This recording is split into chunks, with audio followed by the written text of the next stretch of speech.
Ngayon po ay kapistahan ng pagtatampok ng krus ni Jesus o kung tawagin natin, exaltation of the cross.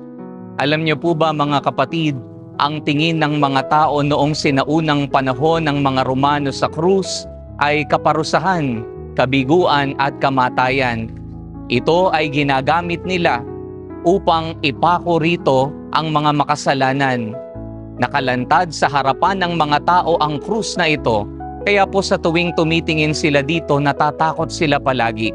Ngunit dahil sa ating Panginoong Hesus, ang krus na ito na dating simbolo ng kaparusahan, ngayon ay naging simbolo ng kaligtasan. Ang dating simbolo ng kabiguan, ngayon naging simbolo ng tagumpay. Ang dating simbolo ng kamatayan, ngayon naging simbolo ng buhay na walang hanggan.